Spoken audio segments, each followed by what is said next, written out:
Good morning everyone. आज हम पढ़ेंगे मधुचक्र पर असर डालने वाले कारक। तो मधुचक्र पर असर डालने वाले कारक में सबसे पहले अपन पढ़ेंगे पोषण या न्यूट्रिशन।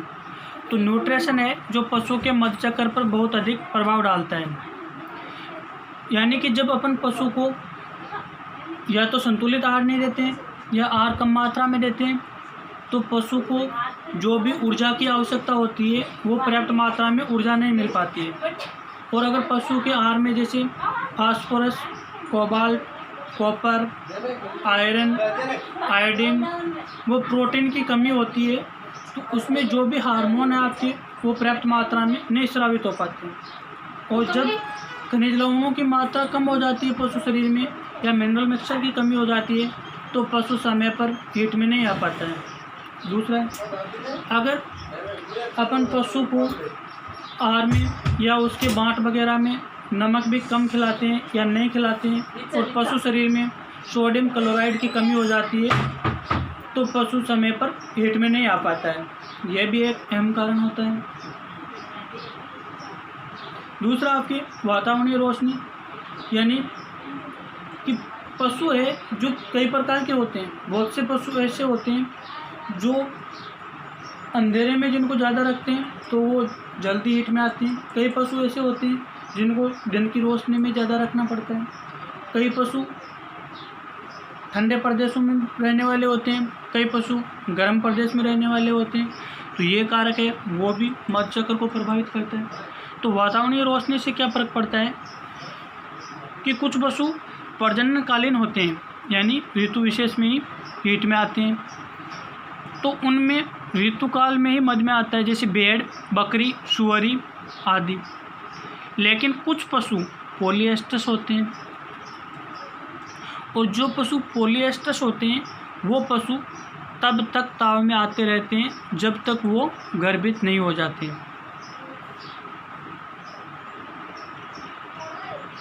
जैसे गाय, भैंस ये सीजनल ब्रीडर नहीं है, फिर भी मई, जून और जुलाई में ज़्यादा ताव में आते हैं।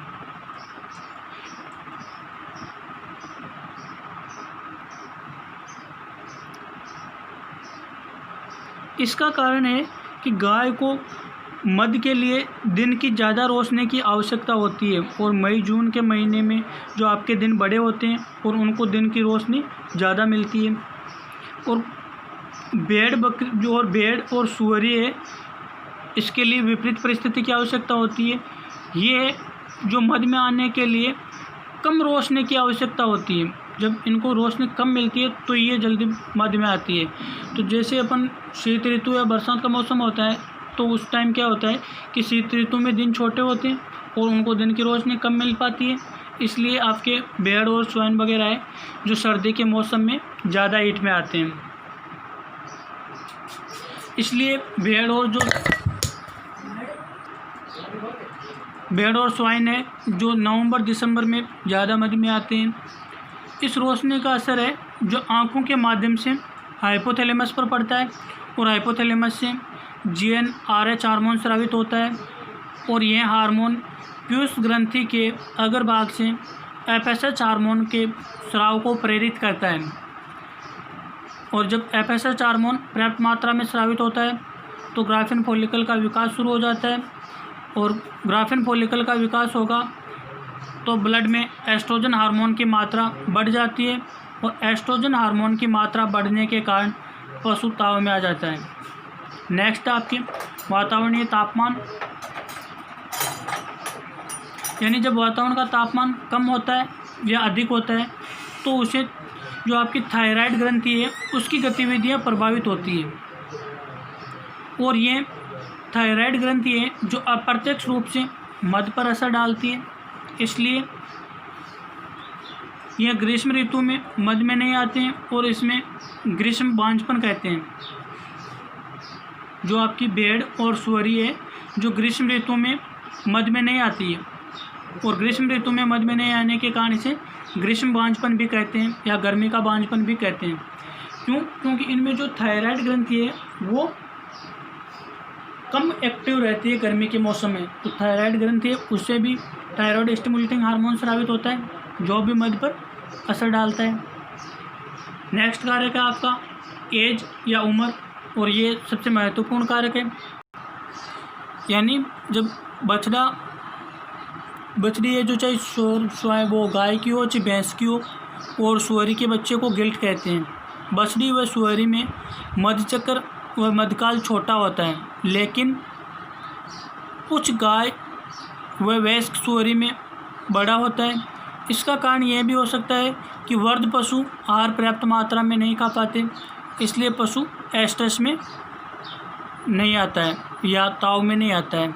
तो जो एज है, एज का बहुत अधिक इफेक्ट पड़ता है। यानी जब पशु युवा अवस्था में होता है तो समय समय पर हीट में आ जाता है, लेकिन जैसे ही पशु की एज ज़्यादा हो जाती है तो पशु प्रॉपर समय पर हीट में नहीं आ पाता है।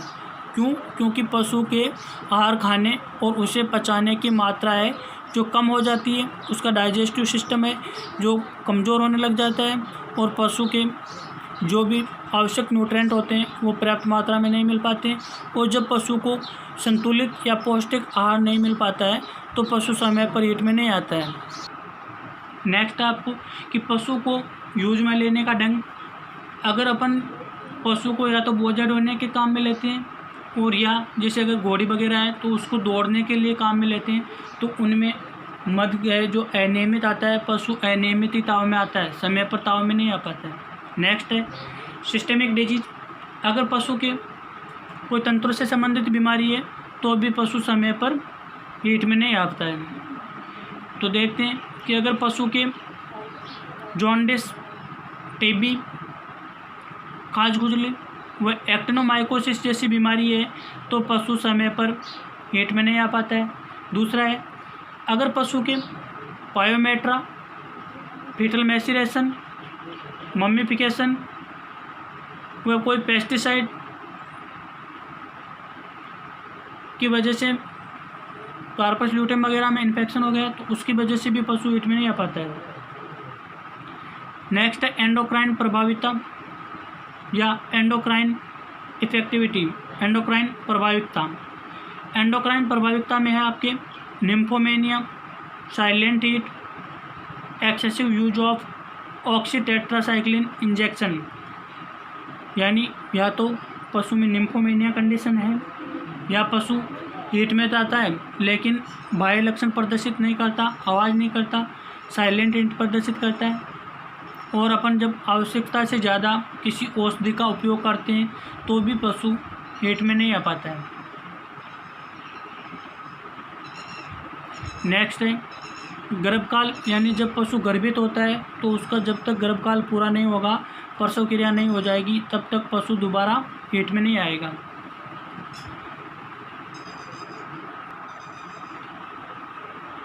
नेक्स्ट आपका नर पशु की उपस्थिति मादा पशु के मध्यचक्र को उत्तेजित करती है। यानी अपन मादा पशु को नर पशु के साथ रखते हैं तो वो जो है जल्दी हीट में आ जाता है। जैसे नर भेड़ को, घोड़े को, बकरे को आदि को इनकी मादा पशुओं के साथ रखते हैं तो वो मादा पशु समय समय पर हीट में आती रहती है। तो ये सब है जो मध्यचक्र को प्रभावित करने वाले कारक थे। अब मध्यचक्र से संबंधित कुछ सामान्य शब्दावली बची है जो अपन नेक्स्ट क्लास में पढ़ेंगे।